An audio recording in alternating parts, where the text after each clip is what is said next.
Sir అయితే మీరు చాలా సినిమాలు చాలా హీరోలతో సినిమా చేశారు కదా సార్. ఈ కథ మీరు మళ్ళీ డైరెక్షన్ కొంచెం గ్యాప్ వచ్చింది, మీరు కూడా కంబ్యాక్ లాగా రావాలి, మంచి దాంట్లో రావాలని. డైరెక్టర్ గా గ్యాప్ వచ్చింది తప్ప సినిమాకి ఏం గ్యాప్ లేదు. నేను కన్నప్ప ఒక 2.5 years కన్నప్పలో ఉన్నా, అందువల్ల గ్యాప్ వచ్చింది. నేను బిజీగా ఇలా కూడా ఫ్రెండ్స్ తో కలిపి ప్రొడ్యూస్ చేశారు. అయితే సార్ ఈ సినిమా మరి శ్రీకాంత్ గారి కోసమే తయారు చేశారా, లేకపోతే కథ తయారైనాక శ్రీకాంత్? నేను వాస్తవంగా ఇందులో ఏంటంటే ఒక 5 హీరోల పేర్లు రాసుకున్నాను, బట్ ఒకే హీరోకి చెప్పాను, ఆయనే శ్రీకాంత్. రాసుకుని ఒక 5 చేసుకుని అంటే నేను బడ్జెట్కి నేను శ్రీకాంత్ గారు చాలా బిజీగా ఉన్నారు, బయట టాకు 1.5-2 కోట్లు తీసుకుంటున్నారని సినిమాకి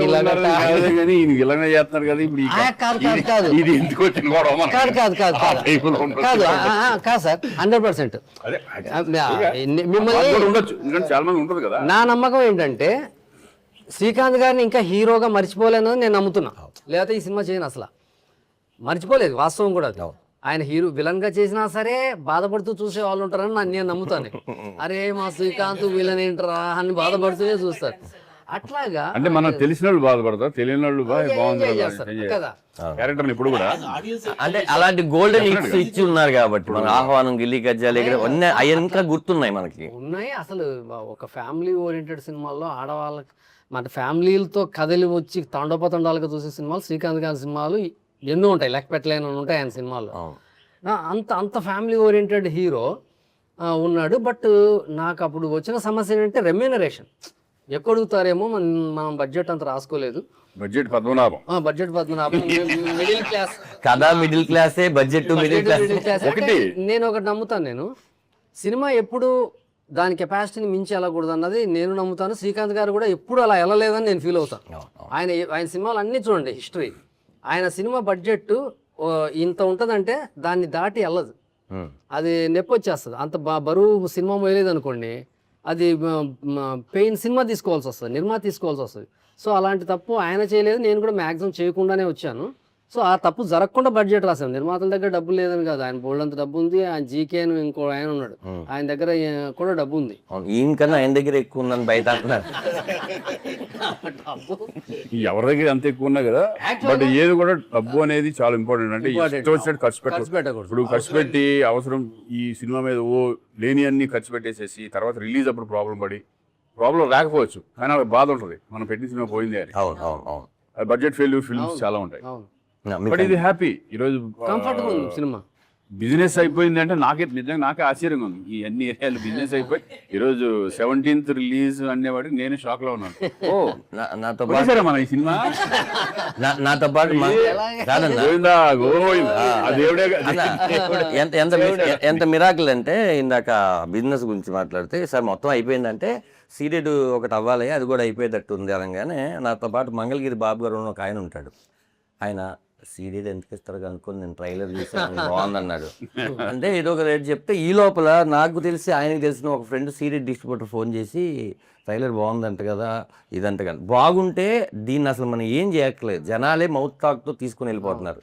అసలు జనాలు థియేటర్ రావట్లేదు అన్న వాదన వినిపిస్తుంది సార్. కానీ సినిమా బాగుంది, పొద్దున్న 11 గంటలు అంటే అది 2 గంటలకి అది దాని పని చేసేసుకుంది. కాబట్టి ఇది డెఫినెట్ గా పాజిటివ్ ఉంది. మిస్టర్ మిడిల్ క్లాస్ వస్తుంది జూలై. ఎప్పుడు కూడా ఒక సినిమా చేసినప్పుడు పాజిటివ్ గానే వెళ్ళాలి.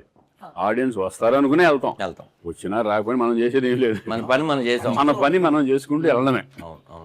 అది తృప్తిగా హ్యాపీగా కంటెంట్ బాగుండి ఎంటర్టైనింగ్ గా ఉంటే డెఫినెట్ గా జనం ముందుకు వచ్చి కొంటారు, ఆడియన్స్ కూడా ముందుకు వచ్చి చూస్తారని. అంటే ఈ సినిమా బిజినెస్ కి వాస్తవంగా మిస్టర్ మిడిల్ క్లాస్ అనే టైటిల్, ఒక ఫ్యామిలీ ఓరియంటెడ్ ఎంటర్టైన్మెంట్ చేస్తాను నేను పక్కన పెడితే, ఈ సినిమాలో శ్రీకాంత్ గారు ఉండటమే ఈ సినిమా బిజినెస్కి ముఖ్యమైన కారణం నేనంట. అది అంటే మళ్ళీ నమ్మితేనే వస్తారు, అది వేరే విషయం. టీజర్ చూశారు, పోస్టర్ చూశారు, ఇదేదో కొట్టేలా ఉందని వచ్చారు. బాగుంటుంది కదా, ఇది కొట్టేలా ఉందని నమ్మించినోడు శ్రీకాంత్. శ్రీకాంత్ గారు యాక్చువల్గా జీకే గారు ఇక్కడ లేరు, కానీ వాస్తవంగా ఆయన పేరు చెప్పకూడదని ఆగాను. ఇందులో శ్రీకాంత్ గారు హీరో ఏంటి అని అడిగారు కదా, ఆయనే మెయిన్ రీజన్.